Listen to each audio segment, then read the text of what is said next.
ఇప్పుడు తెలంగాణ సోదర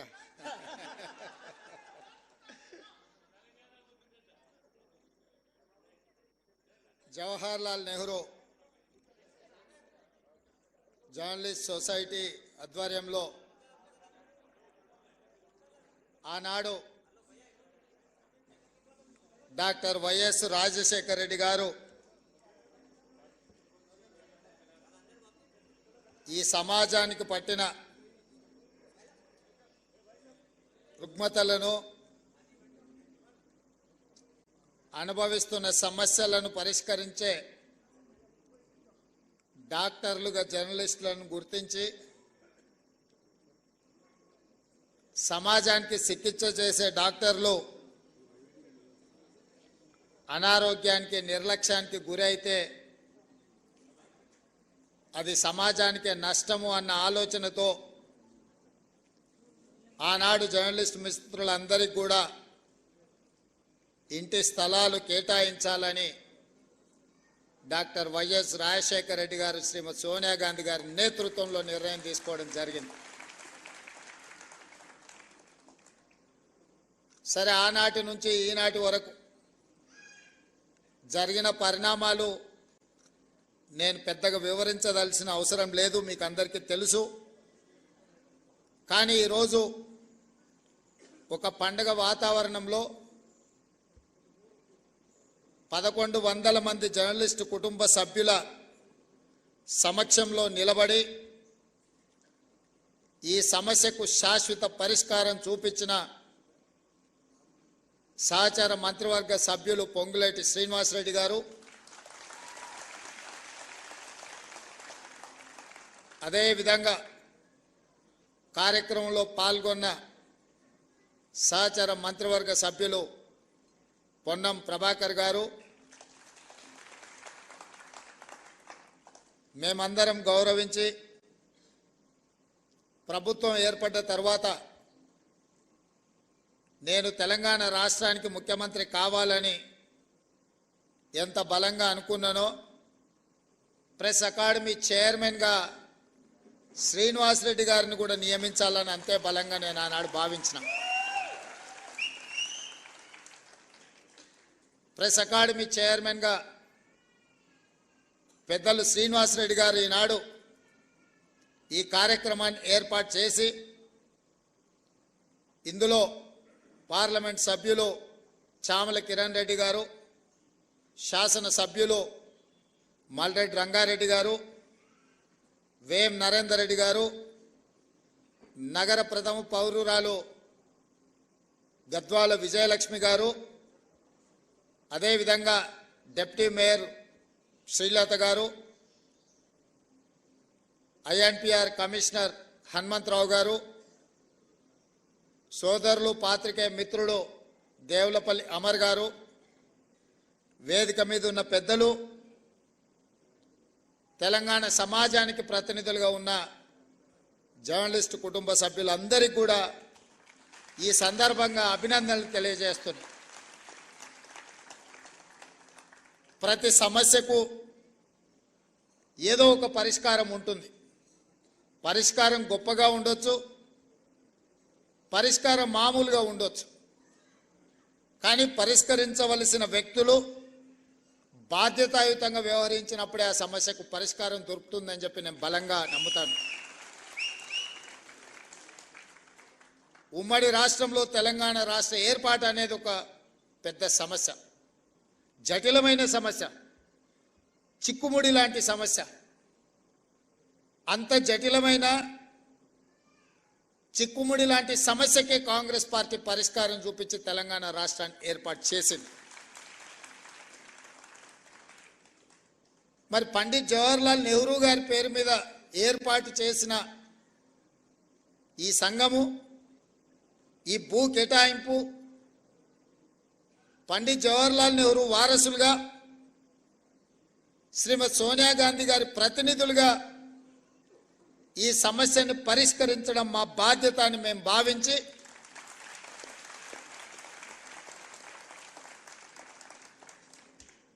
మా మిత్రుడు శ్రీనివాసరెడ్డి గారు 2 శాఖలు వారు కోలుకోలేదు. రెవెన్యూ శాఖ వారు కోరుకోలేదు, ఐ&పిఆర్ శాఖ వారు కోరుకోలేదు.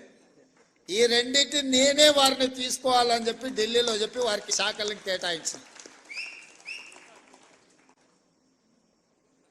వారు ఆ 2 శాఖలను ఉపయోగించి ఈరోజు మీ సమస్యకు పరిష్కారం చూపించారు.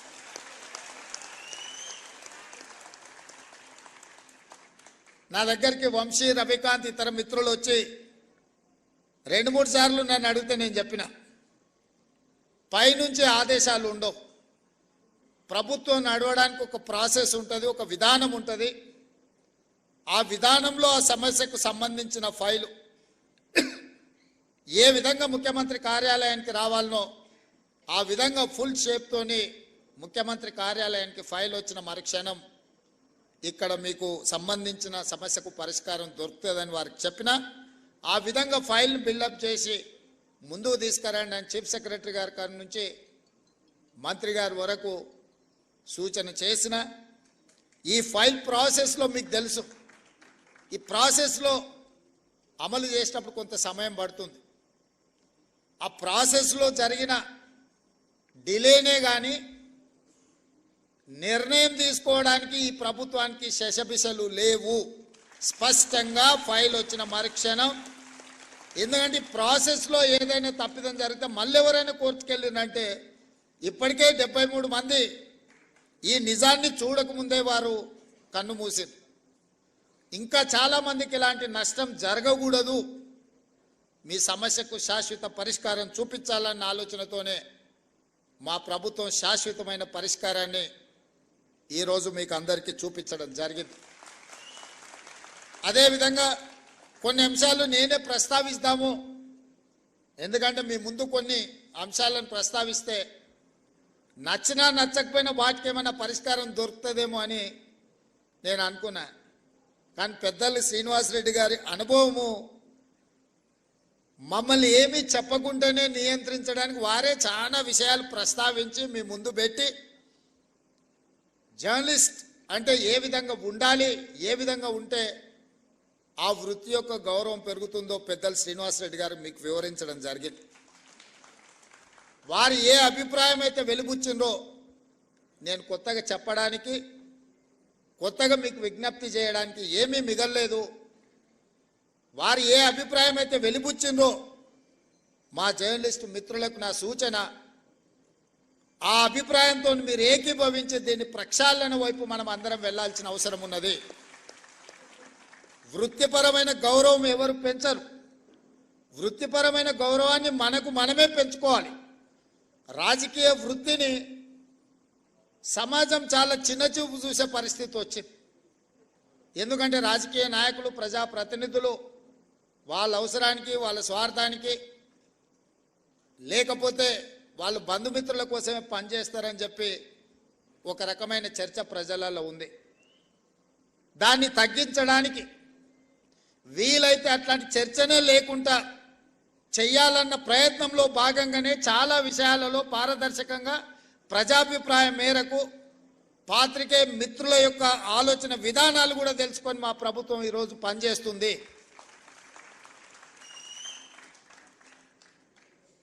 వ్యవస్థల మీద నమ్మకం పెంచాలి అన్నదే మా యొక్క ఆలోచన. ఈ వ్యవస్థలలో ఒక భాగం జర్నలిజం. నేను 1-2 విషయాలు జస్ట్ అవుటర్ లైన్ టచ్ చేసి వదిలేస్తా.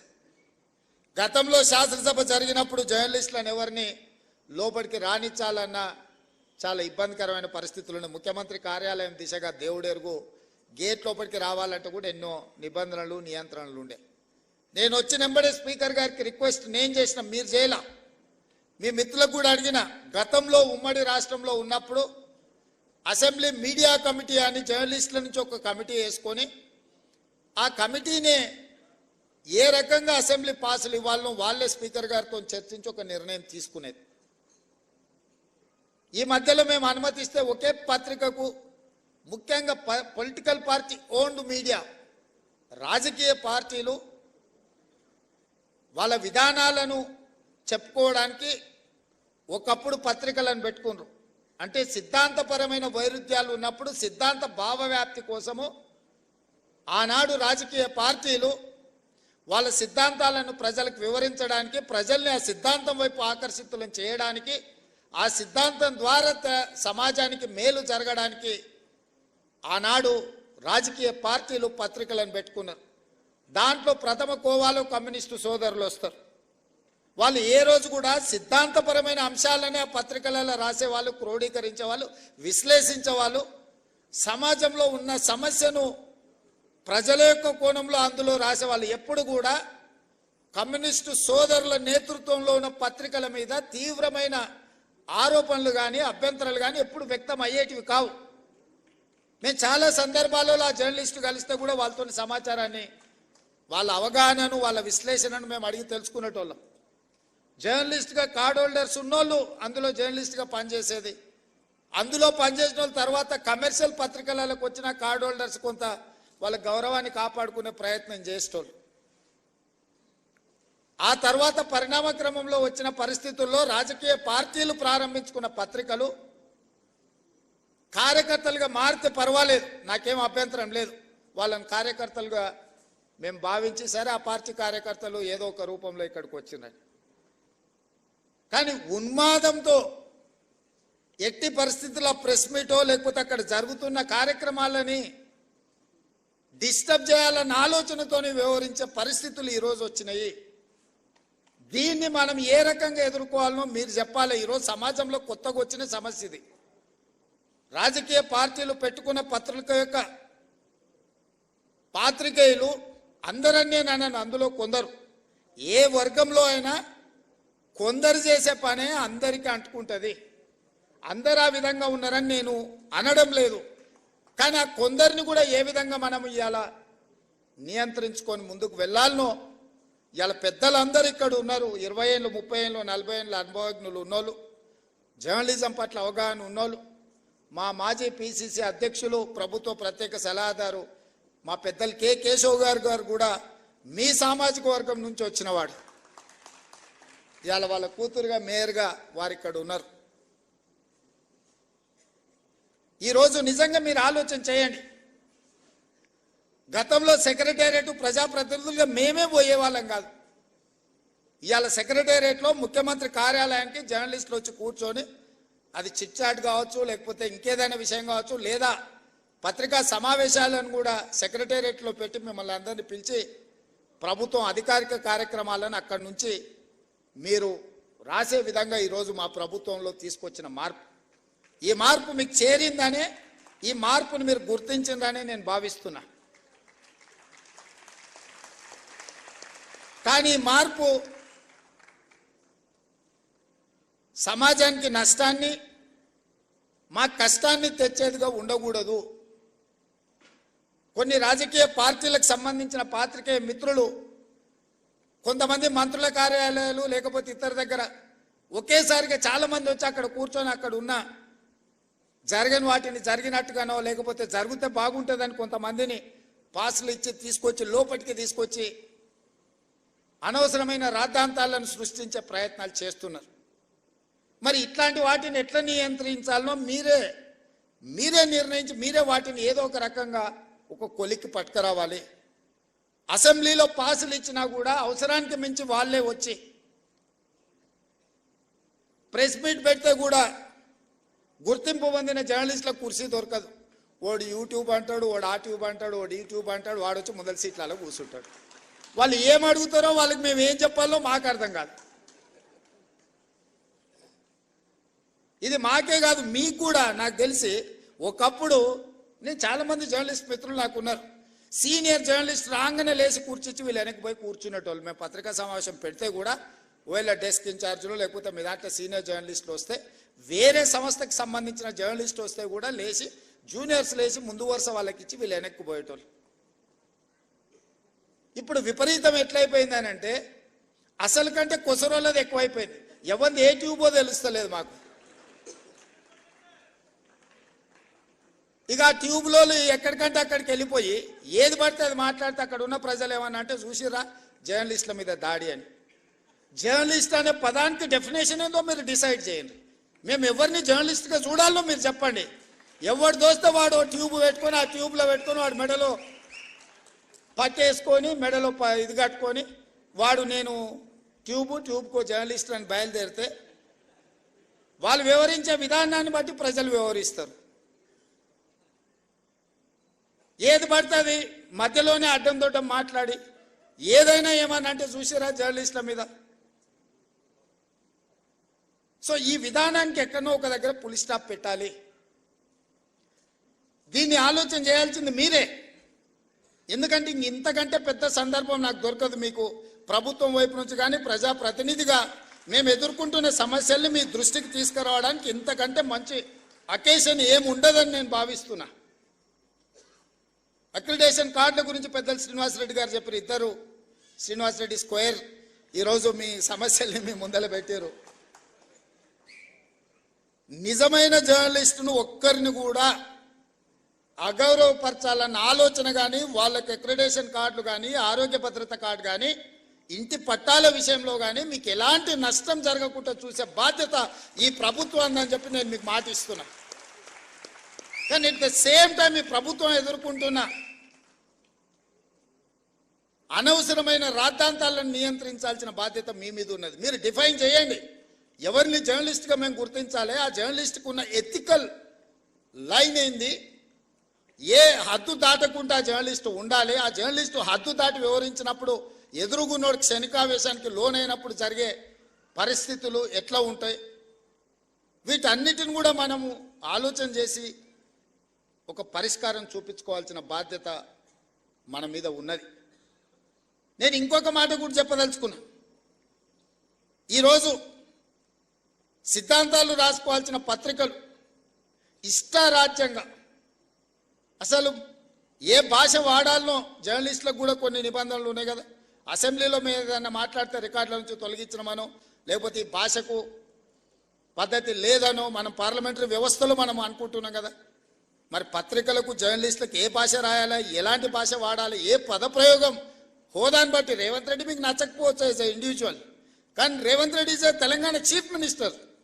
తెలంగాణ చీఫ్ మినిస్టర్ అనేది ఒక గౌరవప్రదమైన హోదా, ఒక జర్నలిస్ట్ అనేది ఒక గౌరవప్రదమైన హోదా. వ్యక్తితో నీకు నచ్చవచ్చు నచ్చకపోవచ్చు, ఆ హోదా మనమందరు ప్రజలందరూ కలిసి ఇస్తే వచ్చిన హోదా.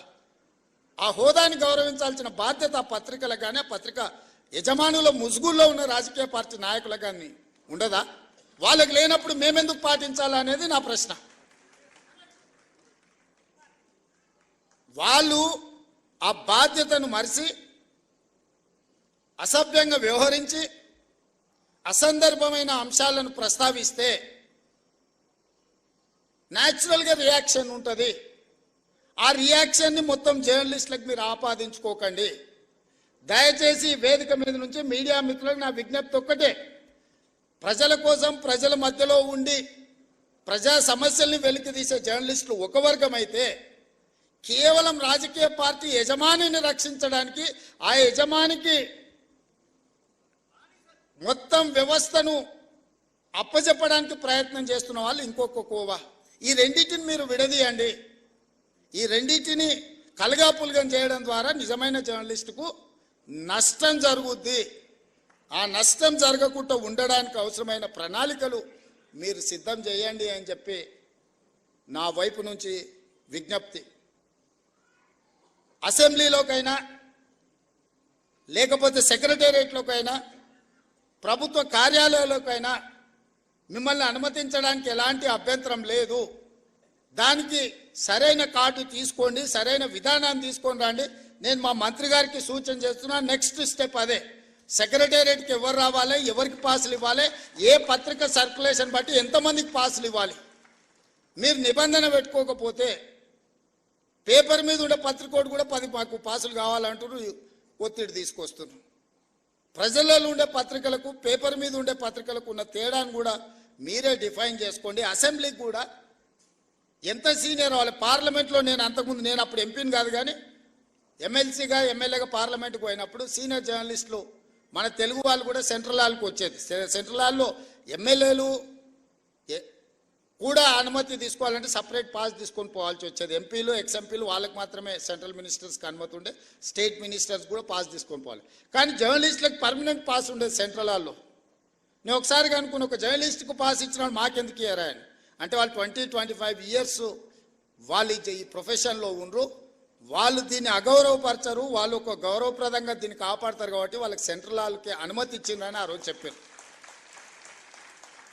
అంటే జర్నలిస్టులకు పార్లమెంటరీ పార్టీ వ్యవస్థలో ఎంత ప్రాధాన్యత ఉండే దీన్ని బట్టి మీరు అర్థం చేసుకోండి. ఇవాళ అసెంబ్లీలో కానీ సెక్రటేరియట్లో కానీ ముఖ్యమంత్రి కార్యాలయంలో కూడా మిమ్మల్ని నియంత్రించాల్సిన అవసరం లేదు. మీరు ఆ సీనియారిటీని, ఆ ఎక్స్పీరియన్స్ను, ఆ పత్రికకున్న ప్రాధాన్యతను మీరు డిఫైన్ చేసుకోండి. చేసుకున్నప్పుడు మీరు వాకిన్ ముఖ్యమంత్రిని కలవడానికైనా, వాకిన్ ఎనీ అదర్ మినిస్టర్ని కలవడానికైనా అనుమతించడానికి మాకు ఎలాంటి అభ్యంతరం లేదు. On record, of the record అనుకున్నప్పుడు మనం కొన్ని పాత్రికా మిత్రులతో జనరల్ చిట్ చాట్ చేస్తాం. వాళ్ళు కొన్ని అవి ప్రస్తావించరు, అంటే డిఫర్ అయినా కూడా ప్రస్తావించరు. మనం ఆఫ్ ద రికార్డ్ అని ఏదైనా వాళ్ళతో షేర్ చేసుకుంటే జస్ట్ పరిస్థితులు మనం చర్చించుకున్నాం. నిజంగా ఆ జర్నలిస్టు ఒకవేళ ఇక్కడి నుంచి ఇంకొక దగ్గరికి మారినా పాతకాలం వాళ్ళు దాన్ని ఆ లైన్ పెట్టుకునేటోళ్ళు, ఆ థిన్ లైన్తోని వ్యవహారం చేసేవాళ్ళు. ఇప్పుడు అట్లా లేకుండా పోయింది. అనకున్నా అన్నరాను, లేకపోతే ఏదైనా జనరల్ చిట్ చాట్కి వస్తే నాకు ఒక బ్యాడ్ ఎక్స్పీరియన్స్ ఉంది. జనరల్ చిట్ చాట్ ఎప్పుడో గాంధీ భవన్లో వేస్తే ఎవరో జర్నలిస్టులే ఉన్నారు అందరు, మరి అది రికార్డ్ చేసుకొని బయటికి పోయారు అనెతికల్గా. మనం ఊరికే కూర్చున్నప్పుడు యథాలాపంగా మాట్లాడుతుంటాం మనం, అంటే భాషలో కానీ లేకపోతే భావంలో కానీ పెద్ద అటెన్షన్ రాజేమో, అంతా మనమే ఫ్రెండ్స్ లాగా ఏదో నవ్వుకో. అది రికార్డ్ చేసుకెళ్ళి ఇవ్వడం అనేది అదేమన్నా భావ్యమా? దాంతోనే మీ ఎవరితోనైనా ఏమైనా మాట్లాడాలంటే ఉన్నంతసేపు జాగ్రత్తగా ఉండాల్సిన పరిస్థితి అట్లాంటి దాంట్లో వచ్చింది. మాకేం వేరే మిమ్మల్ని ఏదో దూరం పెట్టాలనో మీతో మాట్లాడొద్దని కాదు. ఎవరిని అకౌంటబుల్ ఫిక్స్ చేస్తాం నాకు తెలిసి ఎవరో కూడా, కానీ వాళ్ళని అన్నం అనుకో అది ఇంకొక చర్చకు దారితీస్తుంది. సో ఇట్లాంటివి అన్నిటిలో కూడా ఈరోజు సీనియర్స్ అందరు ఉన్నారు, సీనియర్స్ సిన్సియర్స్ కావాల్సిన వాళ్ళు అందరు ఉన్నారు. మీరు ఒక లైన్ పెట్టుకోండి. మీ ఆరోగ్య భద్రత కార్డు, మన ఢిల్లీ పోయినప్పుడు ఢిల్లీ హాస్పిటల్స్లో మేమేమో కార్డు అక్కడ ఉంది, మేమేమో ఢిల్లీలో ఉన్నాం, మాకు ఢిల్లీలో ఏదన్నా హెల్త్ ఇష్యూ వస్తే హాస్పిటల్కి పోలేకపోతున్నాం అన్నారు. ఇమ్మీడియట్గా రెసిడెంట్ కమిషనర్ పిలిచి ఢిల్లీ హాస్పిటల్లో కూడా వాళ్ళకి ఏం కావాలనో చేయండి, ఒకవేళ అక్కడ కాకపోతే సీఎం రిలీఫ్ ఫండ్ కానీ ఏం కావాలంటే వాళ్ళకి చేయాలని చెప్పేసి వచ్చింది. ఎందుకంటే మీ మేనేజ్మెంట్ ఇక్కడ ఉంది, మీ మేనేజ్మెంట్ తరఫున వాళ్ళు ఢిల్లీలో పనిచేస్తున్నారు. ఢిల్లీలో చిన్న చిన్న ఆరోగ్య సమస్యలు వస్తే హైదరాబాద్కి వచ్చి ట్రీట్మెంట్ చేయించుకుంటే అంతకంటే ఎక్కువ ఖర్చు అవుతుంది. అందుకోసం ఢిల్లీలో ఉండే అపోలోలో వాళ్ళకి ఏ విధంగా వైద్యాన్ని అందించాలో మాట్లాడి ఢిల్లీ అపోలోలో వాళ్ళకి ట్రీట్మెంట్ చేయడానికి అవసరమైన చర్యలు తీసుకోండి అని రెసిడెంట్ కమిషనర్ చెప్పొచ్చినండి. వాళ్ళు ఎప్పుడు ఏ ఇష్యూ వచ్చినా వాళ్ళని అడ్రస్ చేయండి, వాళ్ళకి కావాల్సిన సమస్యను పరిష్కరించండి. తెలంగాణ భవన్కి వస్తే వాళ్ళకి కూర్చోవడానికి కానీ మంచి చెడ్డకు ఒక మంచి ప్రాపర్ వాళ్ళకి ఇది ఇవ్వండి అని చెప్పి రెసిడెంట్ కమిషనర్ చెప్పొచ్చు. నేను ఇక్కడున్న కమిషనర్ కూడా మీ సమస్యలు మా పెద్దలు మిత్రుడు శ్రీనివాసరెడ్డి గారికి నేను సూచన చేస్తున్నా. వీళ్ళ అక్రిడేషన్ కార్డులు కానీ భద్రత హెల్త్ ఇష్యూలో కానీ ఇట్లాంటి ఇష్యూస్ ఏమున్నా శాశ్వత పరిష్కారం ఒక గైడ్ లైన్స్ పెద్దలు శ్రీనివాసరెడ్డి గారు చెప్పినట్టు చిన్న పత్రికలు, మధ్య తరహా పత్రికలు, పెద్ద పత్రికలు వీటిని ఏ విధంగా డిఫైన్ చేయాలి, government of India guidelines ఏంది, election commission of India guidelines ఏంది, పత్రికలు అంటే ఏంది, పొలిటికల్ పార్టీ ఓన్డ్ జర్నలిజం ఏంది, ఆ పత్రికలు ఏంది అనే దాంట్లో కూడా డెఫినేషన్స్ ఉన్నాయి. వాటి అన్నిటిని క్రోడీకరించి కొత్త విధి విధానాలను తయారు చేయండి. మీరు ఇచ్చిన విధి విధానాల మీద చర్చ చేసి క్యాబినెట్లో అప్రూవల్ ఇచ్చి దానికి చట్టబద్ధత కల్పించే బాధ్యత నాది. ఎందుకంటే కొన్ని పనులు ఆటోమేటిక్గా జరిగిపోవాలి. ఒకసారి ఒక రూల్ ఫ్రేమ్ చేసుకొని గైడ్ లైన్స్ ఫ్రేమ్ చేసుకుంటే ఆ ఫ్రేమ్లోకి వస్తే ఆటోమేటిక్గా పని జరిగేటట్టు. ప్రతిసారి మళ్ళీ రావాలా, అడగాల, ప్రతి వ్యక్తిని నేను ఎగ్జామిన్ చేయాలనేది పరిస్థితి ఎందుకు? ఒక సిస్టమ్ తయారు చేస్తే సిస్టమ్ ఆటోమేటిక్గా దాని ప్రాసెస్లో అది నడవాలి అనేది, వ్యవస్థల్ని రివైవ్ చేయాలనేది నా ఆలోచన. అన్ని శాఖలలో గంటల కొద్దీ ఈరోజు సమీక్షలు చేస్తున్నది. దెబ్బతిని ఈరోజు వ్యవస్థలు కూలిపోయే పరిస్థితి వచ్చింది కాబట్టి ఆ వ్యవస్థల్ని నిలబెట్టడానికి, వాటిని బలోపేతం చేయడానికి, వాటిని నడిపించడానికి విధి విధానాలు ఖరారు చేస్తున్నాం. మనకు టూరిజం పాలసీ లేదు, ఎనర్జీ పాలసీ లేదు, స్పోర్ట్స్ పాలసీ లేదు. ఇట్లా చెప్పుకుంటూ వెళ్తే 10 సంవత్సరాల తెలంగాణకే పాలసీ లేదు. పాలసీ లేకపోవడం కూడా ఒక పాలసీ కింద భావించరు కొంతమంది.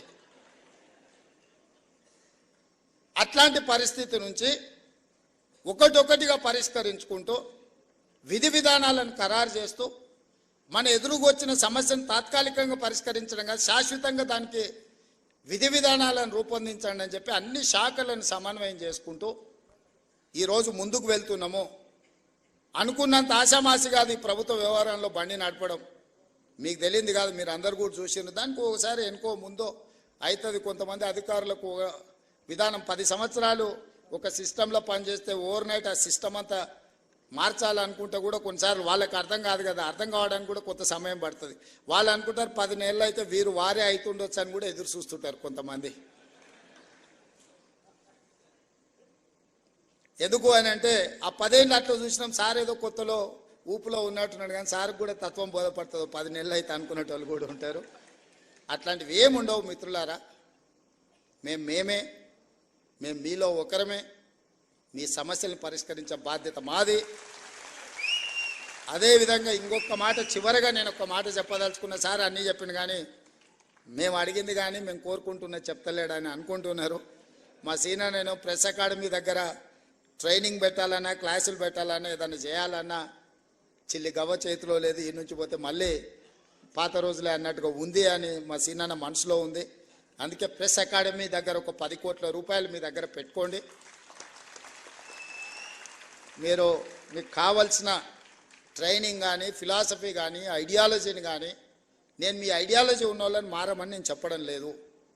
నా జాబ్ అది కాదు. మీ లైక్లు డిస్లైక్లు ఇండివిజువల్గా ఒక రకం, మనం ఉన్న కుర్చీలో ఉండే బాధ్యత ఇంకొక రకము, మన యజమానులకు ఒక ఆలోచన ఉంటుంది. ఇవన్నీ సమన్వయం చేసుకునే బాధ్యత మీది. కాబట్టి మీకు సంబంధించిన ప్రెస్ అకాడమీ రిలేటెడ్లో ఒక 10 కోట్ల రూపాయలు స్పెషల్ డెవలప్మెంట్ ఫండ్ ముఖ్యమంత్రి విచక్షణ అధికారంతో ఉండే దాని నుంచి ఒక 10 కోట్ల రూపాయలు కేటాయించే బాధ్యత తీసుకుంటా. అదేవిధంగా ఈ 1100 మందికి ఇచ్చారు కానీ ఇంకా 2000 3000 జర్నలిస్టులు ఉన్నారు. మా వాళ్ళు అప్పుడప్పుడు కలిసినప్పుడు, సార్ రాష్ట్ర విభజన అయింది, అటుపక్క పోయిన వాళ్ళకు కూడా ఇటుపక్క ప్లాట్లు వచ్చినాయి, మొత్తం ఇటుపక్క ఉన్న వాళ్ళకు రాలేదని కూడా మా మిత్రులు అప్పుడప్పుడు నా చెవిలో చెప్తుంటారు. బంజారా హిల్స్ వచ్చినప్పుడు బంజారా హిల్స్లో మీరు భాగస్వాములు అయినరు, జూబ్లీ హిల్స్ వచ్చినప్పుడు జూబ్లీ హిల్స్లో మీరు భాగస్వాములు అయినరు, గచ్చిబౌలి వచ్చినప్పుడు గచ్చిబౌలిలో మీరు భాగస్వాములు అయినరు, చివరికి ఆ కొంపల్లి వస్తే కొంపల్లి దగ్గర పేట్ బషీరాబాద్లో మీరు భాగస్వాములు అయినరు. ఇప్పుడు మా తెలంగాణ రాష్ట్ర ప్రభుత్వం ఫ్యూచర్ సిటీ తెచ్చుకుంటుంది కదా, డెఫినెట్గా ఫ్యూచర్ సిటీలో మీరు భాగస్వాములు అవుతారు.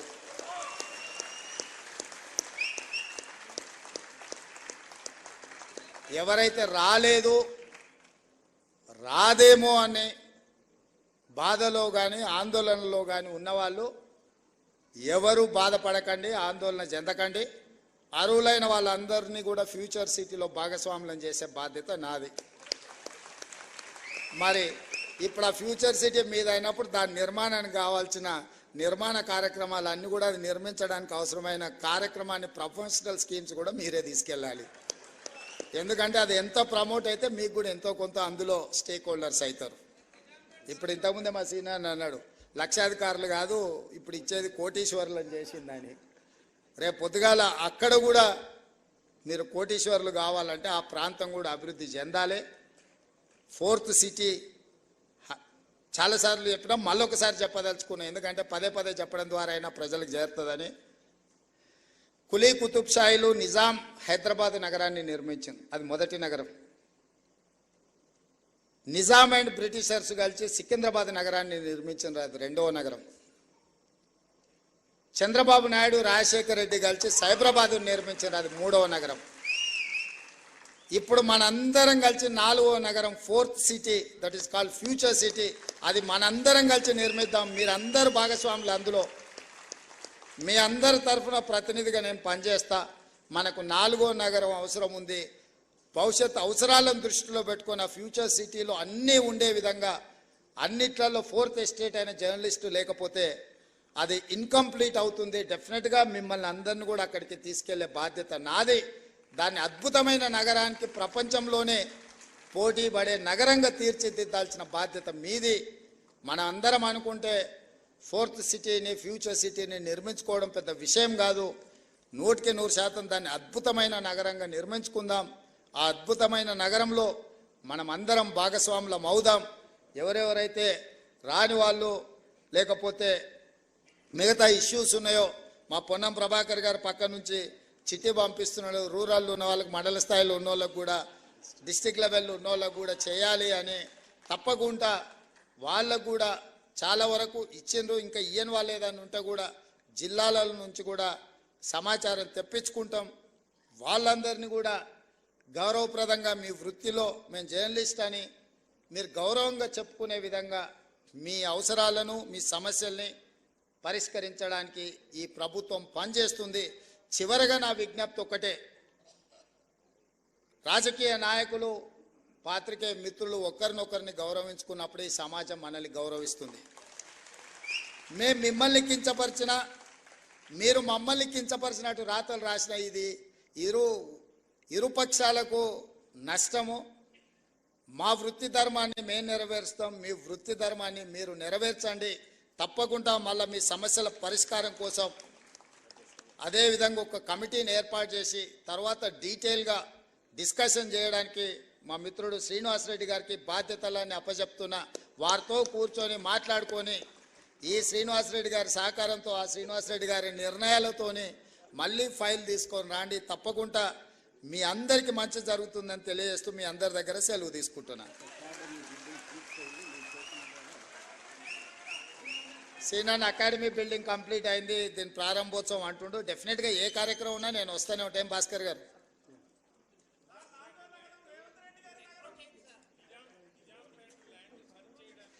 డెఫినెట్గా వంశీ చెప్పింది నాకు గుర్తుంది. అంచనా తెచ్చుకున్నాక దాన్ని ఏం చేయాలనో చెప్తా. రెండు ఏదున్నా మీకు ఇచ్చిన భూమితో పాటు మీకు చేయగలిగిన సాయం ఇట్లా మీరు మీ గురించి చెప్తారు. మీతో పాటు నేను కూడా హౌసింగ్ సొసైటీలో సభ్యుని, మా ఇంట్లో వస్తే అంటున్నారు వాళ్ళకి పట్టాలు ఇచ్చినాక నీళ్లు పట్టా ఎప్పుడు వస్తుంది అని. ఎమ్మెల్సీగా నేను కూడా 10 లక్షలు కట్టిన, నేను కూడా అందులో సభ్యుని. నా ఇంటి పట్టా రాలా, కానీ మీ ఇంటి పట్టా క్లియర్ చేసినాము. కాబట్టి తప్పకుండా మీరు తీసుకొచ్చిన సమస్యలు మా అధికారులు రాసుకున్నారు. వాటిని దృష్టిలో పెట్టుకొని తప్పకుండా వాటిని పరిష్కరించడానికి ముందుకెళ్తామని తెలియజేస్తూ సెలవు తీసుకుంటున్నా. ధన్యవాదాలు మిత్రులారా. గౌరవనీయులైన ముఖ్యమంత్రి గారికి మీడియా అకాడమీ చైర్మన్ శ్రీనివాసరెడ్డి గారు, కమిషనర్ ఐఎన్పిఆర్ హనుమంతరావు గారు, ఆనరబుల్ సీఎం గారికి, ఆనరబుల్ ఐఎన్పిఆర్ మినిస్టర్ గారు, ఐఎన్పిఆర్ డిపార్ట్మెంట్ ఐఎన్పిఆర్ మినిస్టర్ గారు సన్మానం చేస్తున్నారు. రెవెన్యూ ఐఎన్పిఆర్ అలాగే పొన్నం